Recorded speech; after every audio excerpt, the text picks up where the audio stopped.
Hi hello నమస్తే. ఆంధ్రప్రదేశ్లో ఒక పెక్యులర్ కేసు ఒకటి పోలీసులకు తగిలింది. ఇప్పుడు ఒక ఒక అమ్మాయి 24 ఇయర్స్కి సంబంధించిన ఒక అమ్మాయి, ముస్లిం అమ్మాయి.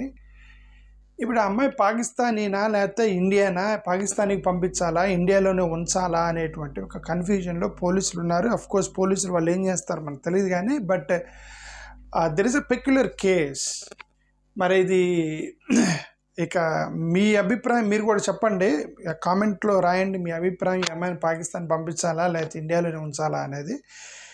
కేసు ఏంటంటే మీకు ఎక్స్ప్లెయిన్ చేస్తున్నాను. ఇక్కడ మహబూబ్ పీరన్ అని ఒక అతను బెల్లారి కర్ణాటకలో ఉండేవాడు. ఎప్పుడు స్వాతంత్రం రాకముందు బెల్లారి కర్ణాటకలో ఉన్నటువంటి మహబూబ్ పీరన్ అని ఒక అతను, స్వతంత్రం వచ్చిన తర్వాత భారతదేశం విడిపోయింది. పాకిస్తాన్ ఇండియాగా విడిపోయిన తర్వాత భారతదేశంలో ఉన్న ముస్లిమ్స్ ఎవరైనా మీకు ఇష్టం ఉంటే పాకిస్తాన్ వెళ్ళిపోండి, ఎందుకంటే అది ముస్లిం దేశంగా విడిపోయింది కాబట్టి, మీలో ఎవరైనా ముస్లిమ్స్ మా ముస్లిం దేశం కాబట్టి మేము పాకిస్తాన్ వెళ్తామంటే దేశం మొత్తం మీద ఎక్కడున్నా మీరు వెళ్ళండి అంటే కొంతమంది వెళ్ళారు, కొంతమంది వెళ్ళలే. ఇప్పుడు భారతదేశంలో ముస్లిమ్స్ ఎవరైతే ఉన్నారో వాళ్ళు వెళ్ళలే, మేము ఇండియాలోనే ఉంటా ఉన్నారు, ఇండియాలోనే ఉన్నారు. కొంతమంది వెళ్ళిపోయారు. ఇప్పుడు అలాగా వెళ్ళిపోయిన వాళ్ళల్లో ఈయనున్నారు మహబూబ్ పీరన్, బెల్లారి కర్ణాటకకి సంబంధించినటువంటి వ్యక్తి. అతను నేను పాకిస్తాన్ వెళ్ళిపోతానని వెళ్ళిపోయాడు. పాకిస్తాన్ వెళ్ళిన తర్వాత కూతురుతో సహా వెళ్ళాడు. ఆ కూతురు పేరు జీనత్ అనే అమ్మాయి. తన కూతురుతో పాకిస్తాన్ వెళ్ళాడు.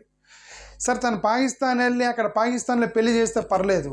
అతను ఏంటంటే ఇక్కడ అతని మూలాలు మొత్తం బెల్లారి కర్ణాటక ఇండియాలో మూలాలు ఉన్నాయి కాబట్టి తన బంధువు, వాళ్ళ బంధువు ఒక అతనికి ఇండియాలో పెళ్లి చేశాడు ఆ అమ్మాయికి. ఆ అమ్మాయి ఇప్పుడు ఇక్కడ జీనత్ మదనపల్లిలో ఒక వ్యక్తికి, మదనపల్లి కాదనుకుంటా, సత్యసాయి జిల్లా అనుకుంటా, సత్యసాయి జిల్లాలో ఒక అతనికి పెళ్లి చేశాడు తన కూతురికి, ఇక్కడ బంధువు ఉంటే. అండ్ ఇప్పుడు ఆ పాకిస్తాన్ నుంచి ఆమె పెళ్లి చేసుకుని భారతదేశానికి వచ్చేసింది. భారతదేశానికి వచ్చిన తర్వాత తనకి ఇక్కడ ఒక కూతురు పుట్టింది. పెళ్ళైన తర్వాత ఒకసారి భారతదేశంలో ఒక వ్యక్తిని పెళ్లి చేసుకోగానే షీ బికేమ్ ఇండియన్. ఆమె ఇండియన్ అయిపోయింది. ఇక్కడ ఒక కూతురు పుట్టింది. ఒక కూతురు పుట్టిన తర్వాత ఎవరో ఫోన్ చేసి చెప్పారు, మీ నాన్నకి బాగలేదు, నువ్వు ఒకసారి రా అని.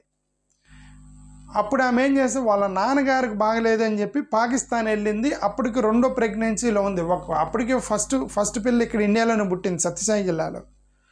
తను ప్రెగ్నెంట్గా ఉన్నప్పుడు పాకిస్తాన్ వెళ్ళింది వాళ్ళ నాన్నగారికి బాగలేదంటే చూడటానికి. అప్పుడు కార్గిల్ వార్ వచ్చింది. కార్గిల్ యుద్ధం వచ్చిన తర్వాత ఆ కార్గిల్ వార్లో ఇండియా పాకిస్తాన్కి అటు ఇటు ట్రావెల్ రిస్ట్రిక్ట్ చేశారు. అలా రిస్ట్రిక్ట్ చేయడంతో ఆమె 5 ఇయర్స్ పాకిస్తాన్ స్ట్రక్ అయిపోయింది. మళ్ళీ 5 ఇయర్స్ తర్వాత మళ్ళీ ఇండియా పాకిస్తాన్ ట్రావెల్ జరగడం జరిగింది. ఇప్పుడు అక్కడ ప్రెగ్నెన్సీతో ఉన్నప్పుడు డాడీ వాళ్ళ నాన్నగారికి బాగాలేదంటే పాకిస్తాన్ వెళ్ళింది. అక్కడ కార్గిల్ వార్తో స్ట్రక్ అయింది కాబట్టి అక్కడ కానింది రెండవ కూతుర్ని, పాకిస్తాన్లోనే కానింది రెండవ కూతుర్ని. అక్కడ 5 ఇయర్స్ ఉంది కాబట్టి అక్కడ సిటిజన్షిప్ తీసుకుంది చిన్న అమ్మాయికి. భర్త, ఆమె, పెద్దమ్మాయి ముగ్గురు కూడా ఇండియన్ సిటిజన్షిప్ ఉంది. ఓన్లీ చిన్నపిల్లే వాళ్ళ అమ్మ దగ్గర పుట్టింట్లో పుట్టింది కాబట్టి పాకిస్తాన్లో తనకి సిటిజన్షిప్ ఉంది.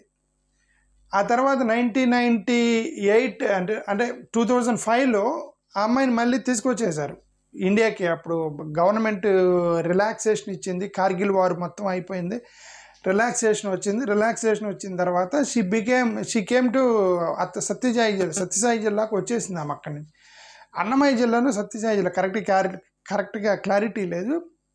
ఈమె వచ్చేసిందంటే 2005లో.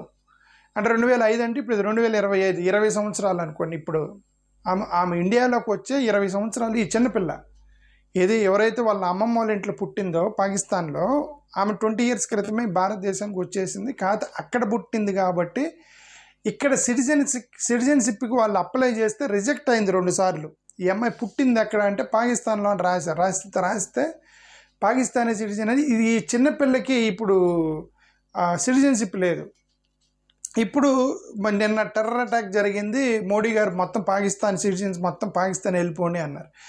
ఇప్పుడు వాళ్ళ అమ్మ, వాళ్ళ నాన్న, వాళ్ళ అక్క ముగ్గురు అన్నమయ్య జిల్లాలో సిటిజన్స్, లేదా సత్యసాయి జిల్లాలో సిటిజన్స్. ఓకే, ఈ ఈ అమ్మాయి ఒక్కటి ఇప్పుడు అక్కడ పుట్టింది, అమ్మ వాళ్ళ ఇంట్లో పుట్టింది కాబట్టి ఇప్పుడు అమ్మాయి పాకిస్తానీ అయిపోయింది. ఇప్పుడు పాకిస్తాన్ వెళ్ళిపోవాలా లేదా అనేది ఇప్పుడు అధికారులకు అర్థం కావట్లేదు. ఇప్పుడు ఆ ఒక్క పిల్లని పాకిస్తాన్ పంపించాలా తల్లిదండ్రులను వదిలేసి?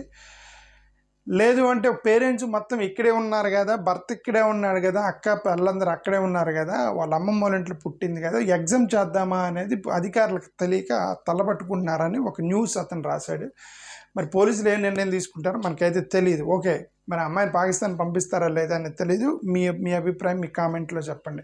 సో ఇట్లాంటి కేసులు చాలా భారతదేశంలో ఉన్నాయి. చాలామంది పాపం ఏడుస్తున్నారు. నార్త్ ఇండియాలో అయితే ఇలా పెళ్ళిళ్ళు చేసుకున్న వాళ్ళు, పెళ్లి కాని వాళ్ళు, పెళ్ళి చేసుకున్న వాళ్ళు, ప్రేమించి పెళ్లి చేసుకున్న వాళ్ళు, అథ్లెట్స్, వీళ్ళందరూ కూడా చాలా ఇబ్బంది పడుతున్నారు ఆడవాళ్ళు. మరి ఆడవాళ్ళని ఎగ్జామ్ చేస్తే మరి ఎలా ఉండిద్దో మనకైతే తెలియదు. ఇప్పుడు ఈ పరిస్థితుల్లో మనం ఎలాంటి సజెషన్స్ ఇవ్వకూడదు గవర్నమెంట్కి. ఎందుకంటే ఇదంతా టెర్రరిజానికి సంబంధించి ఉగ్రవాదులు ఏ రూపంలో వస్తారో తెలియదు. కాబట్టి మరి గవర్నమెంట్ ఏ నిర్ణయం తీసుకున్నా మనం యాక్సెప్ట్ చేయాలి. గవర్నమెంట్ నిర్ణయానికి మనం సపోర్ట్ చేయాలి. ఇదెందుకు ఎమర్జెన్సీ, ఆల్మోస్ట్ ఎమర్జెన్సీ కింద లెక్క ఇది.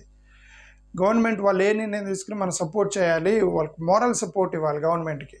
ఎందుకంటే మనం ఫైటింగ్ విత్ ద ఎనిమీతో ఫైట్ చేశారు మన మోరల్ సపోర్ట్. బట్ ఆడవాళ్ళని ఎగ్జామ్ చేస్తే ఎలా ఉండిద్ది అనేది, ఎగ్జామ్ చేస్తే బాగుండేది నాకైతే అనిపిస్తుంది పర్సనల్గా. ఆడవాళ్ళ వరకు ఇప్పుడు ఆల్రెడీ టెర్రరిస్ట్ కూడా చంపేసేవాడు కూడా పాల్గామ్లో నేను ఆడవాళ్ళని చిన్నపిల్లల్ని ఏం చేయనని చెప్పి ఆడవాళ్ళని మగవాళ్ళని కాల్చిండు వాడు. ఓకే, సో మనం కూడా ఈ పెళ్ళిళ్ళు చేసుకున్న వాళ్ళు పిల్లలు పాపం ఎక్కడెక్కడో పాకిస్తాన్లో పుట్టి ఇండియాకి వచ్చిన ఆడపిల్లల్ని వాళ్ళని వదిలేస్తే బాగుండిద్దేమో అని నా ఉద్దేశం. బట్ ఎనివే గవర్నమెంట్ వీళ్ళు నిర్ణయం తీసుకునేది ఏం చేయాలనేది it is up to the government. ఆంధ్రప్రదేశ్లో 21 మంది పాకిస్తానీలని కనుక్కున్నారు మన పోలీసులు. 21 మందిలో ఇది చాలామంది, వాళ్ళలో ఒక 4, ఇది ఇంకొక కేసు. ఇదేంటంటే ఒక ఆమె అరబ్ కంట్రీకి వెళ్ళింది ఉద్యోగం కోసం. అక్కడ పాకిస్తాన్ అతన్ని ప్రేమించి పెళ్లి చేసుకుంది. 4 పిల్లల్ని కానింది. అక్కడ 3 పిల్లలు అనుకోండి, 3 పిల్లల్ని కానింది. ఎవరు? పాకిస్తానీతో. అరబ్ కంట్రీ వెళ్ళి అక్కడ పాకిస్తాన్తో పెళ్లి చేసుకొని వాళ్ళు 4, ఆ పాకిస్తానీ అతను కూడా ఇండియాకు వచ్చాడు. ఇండియాకు వచ్చి వీళ్ళు అక్కడ ఏ జిల్లాలో మరి, ఓకే, మదనపల్లి. ఇది మదనపల్లి అంటే, ఇది మదనపల్లిలో మదనపల్లి అంటే వీళ్ళు తిరిగి వచ్చారు. తిరిగి వచ్చిన తర్వాత వృద్ధాప్యంలో తన హస్బెండ్ పాకిస్తాన్ వెళ్ళిపోయి అక్కడే చనిపోయాడు పాకిస్తాన్లో. ఇప్పుడు హస్బెండ్ లేడు, ఎవరైతే పాకిస్తాన్ అతను ఉన్నాడో అతను చనిపోయాడు పాకిస్తాన్లో. తల్లి 3 పిల్లలను పట్టుకొని మన ఇండియాలోనే ఆమె జీవనం సాగిస్తుంది. కాబట్టి భర్త పాకిస్తాన్ అయినప్పటికీ కూడా వాళ్ళని వ్యాలిడ్గా పరిగణించి వాళ్ళని పాకిస్తాన్ వెళ్లకుండా ఇండియన్ సిటిజన్షిప్ ఇచ్చారు అని న్యూస్ పేపర్లో రాశారు. ఇది నిన్న జరిగింది.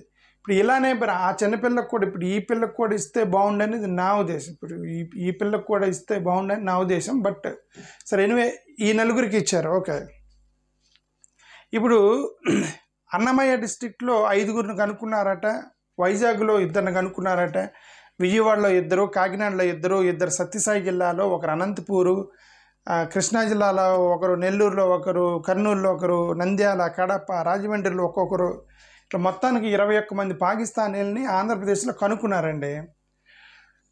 సో అది జరిగింది. ఈ మధ్యలో ఈ ఉత్తరప్రదేశ్లోనే ఎక్కడ ఇది ఒకటి జరిగింది.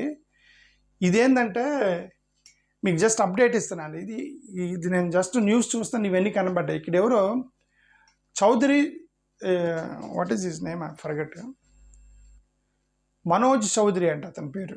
మనోజ్ చౌదరి అనే ఒక వ్యక్తి. చౌదరి అంటే మరి ఏమో తెలుగు వల్ల, మరి నార్త్ ఇండియాలో కూడా చౌదరీలు ఉన్నారో తెలియదు. మనోజ్ చౌదరి అనేటువంటి, నేను గౌ సంరక్షకుడిని అని చెప్పి ఆ పక్కన రోడ్డు మీద అమ్ముకుంటున్నటువంటి ఒక బిర్యానీ అమ్ముకునే ఒక ముస్లిం అతన్ని కాల్ చేశాడు. నిన్న చనిపోయాడు, ఆన్ ద స్పాట్ డెడ్. కాల్చి వీడియో పెట్టాడు. ఏమని, ఇది పహల్గామ్లో జరిగినటువంటి ఆ యొక్క తీవ్రవాదానికి వ్యతిరేకంగా నేను ఈ ముస్లిం చంపేశాను, బిర్యానీ అమ్ముకునేవాడిని అని చెప్పేసి మా వీడియో పెట్టాడు. పోలీసులు తీసుకెళ్ళి అరెస్ట్ చేసి అన్ని జైలుకి పంపించారు ఈ గౌ సంరక్షకుడు మనోజ్ చౌదరిని. మరి ఇదే నేను 4-5 వీడియోలు కూడా పెట్టినా. ఇప్పటికే వదిలేండి. ఇప్పుడు ఇది తీవ్రవాదమే తప్ప ముస్లిం హిందూ గొడవ కాదు. నార్త్ ఇండియాలో బిర్యానీ అమ్ముకునే ముస్లింకి అక్కడ పహల్గామ్లో జరిగిన తీవ్రవాదానికి ఏం సంబంధం అండి? సంబంధం లేదు కదా. ఇదంతా కొద్దిగా ఎక్స్ట్రీమ్కి వెళ్ళారేమని అనిపిస్తుంది. ఓకే, ఇంకోటి ఏంటంటే అమెరికా చైనా ఇప్పుడు మళ్ళీ రంగంలోకి వచ్చింది. ఇదొక న్యూస్ తెలుస్తుంది. చైనా రంగంలోకి వచ్చింది. చైనా ఏంటంటే చాలా స్ట్రాటజిక్గా వాళ్ళు ఏమన్నారంటే సంధి చేయండి, సంధి చేసుకోండి, యుద్ధానికి వెళ్ళకండి, కొద్దిగా ఆలోచించండి, రైట్, రిస్ట్రెయిన్ యువర్ సెల్ఫ్, ఆలోచించండి అని చేస్తున్నారు. కానీ వెనక పక్క పాకిస్తాన్ ఎక్క తోస్తున్నారని ఒకటైతే అర్థమవుతుంది. చైనా నమ్మడానికి లేదు ఈ చైనా వాళ్ళని. ఓకే, ఇతను వెనక పాకిస్తాన్కి తోస్తున్నారు. ఎందుకు పాకిస్తాన్ వెనక తోస్తారంటే ఇది ఇక్కడ వెనక అమెరికా అతను ఇండియాకి డైరెక్ట్గా సపోర్ట్ చేశాడు. ట్రంప్ డైరెక్ట్గా ఇండియాకి మద్దతు ఇచ్చాడు కాబట్టి, తీవ్రవాదానికి వ్యతిరేకంగా మేము మద్దతిస్తామన్నారు కాబట్టి ఇప్పుడు చైనా ఆటోమేటిక్గా ఫారెన్ మినిస్టర్ వాంగ్ యీ అనే అతను పాకిస్తాన్ అతను కాల్ చేశాడట. కాల్ చేసి ఇది అన్ఫేర్ ఇన్వెస్టిగేషన్, ఇండియాని ఇమేజ్ చేస్తుందని చెప్పి వాళ్ళిద్దరు మాట్లాడుకున్నారని న్యూస్ పేపర్లో వచ్చింది. అంటే అర్థం ఏంటి, వెనక రచ్చగొడుతున్నాడు పాకిస్తాన్ని చైనా వాడు రంగంలోకి దిగేంటి. ఇక్కడ అమెరికా చైనా ఈ యుద్ధం అయ్యింది. అక్కడ రష్యా ఇప్పుడు అమెరికాకి ఎలాగూ గొడవ అయింది. ఓకే, ఎందుకంటే ఈ యుక్రెయిన్కి అమెరికా సపోర్ట్ చేసింది కాబట్టి.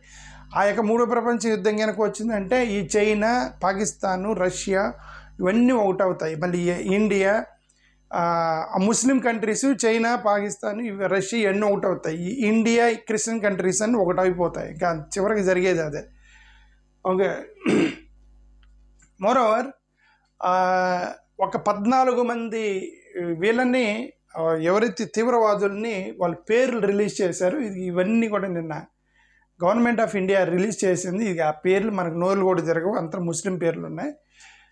సో ఈ 14 మంది ఐడెంటిఫై చేసి వాళ్ళ పేర్లు వాయిస్తో సహా రిలీజ్ చేశారు. సో మ్యాక్సిమం 20 to 30 ఉన్నారు. Maximum 29 years, 27, 21, 24, 20, 20, 23, 21, 28. ఒకే ఒక వ్యక్తి 30+ ఉన్నాడు. మిగతా మొత్తం లెస్ దాన్ 20. అంటే ఈ తీవ్రవాదంలోకి వెళ్ళే వాళ్ళు మొత్తం కూడా 20 నుంచి 30 సంవత్సరాల లోపు కుర్రోళ్ళేనండి మొత్తం తీవ్రవాదానికి పోయేది. ఆ 14 మందిలో మొత్తం 20 to 30 మధ్యలో ఉన్నారు యువకులు మొత్తం. ఓకే, ఇది పాకిస్తాను ఆల్రెడీ సీజ్ ఫైర్ని వైలేట్ చేసి ఇప్పటికే 4 రోజులు కాల్పులు కూడా జరిపారు వాళ్ళు. ఆ బోర్డర్లో ఇప్పుడు 4వ రోజు కూడా వరుసన కాల్పులు జరిగాయి. వాళ్ళకి మనకి కాల్పులు జరిగాయి. ఎవరో ఒక 2-3 సైనికులను కూడా చనిపోయారు అనేటువంటి ఒక న్యూస్ వస్తుంది. ఇండియా 16 పాకిస్తాన్ యూట్యూబ్ ఛానల్స్ని బ్యాన్ చేసింది నిన్న. 16 యూట్యూబ్ ఛానల్స్ని బ్యాన్ చేసి, ఎందుకంటే వీళ్ళు ఇండియాకి వ్యతిరేకంగా మాట్లాడుతున్నారు. అక్కడ పాకిస్తాన్లో యూట్యూబ్ ఛానల్ పెట్టి వాళ్ళకి ఇండియాలో ఫాలోవర్స్ ఉన్నారు. ఇప్పుడు పాకిస్తాన్ యూట్యూబ్ ఛానల్కి ఇండియాలో ఫాలోవర్స్ లక్షల మంది ఉన్నారు, మిలియన్స్ ఉన్నారు. ఒక ఛానల్ అయితే 15-16 మిలియన్స్ ఉన్నారట. ఇది పాకిస్తాన్ ఛానల్కి ఇండియాలో ఫాలోవర్స్. ఇప్పుడు వాళ్ళు అక్కడ మాట్లాడుతుంటే మరి ఇక్కడ ఇండియన్స్ రెచ్చిపోతారు కదా, అందుకని చెప్పి 16 యూట్యూబ్ ఛానల్స్ని బ్లాక్ చేసేసింది ఇండియా మార్నింగ్. సో ఇది నక్సల్గా ఈ యొక్క యుద్ధానికి సంబంధించి. థ్యాంక్ యూ, నమస్కారం.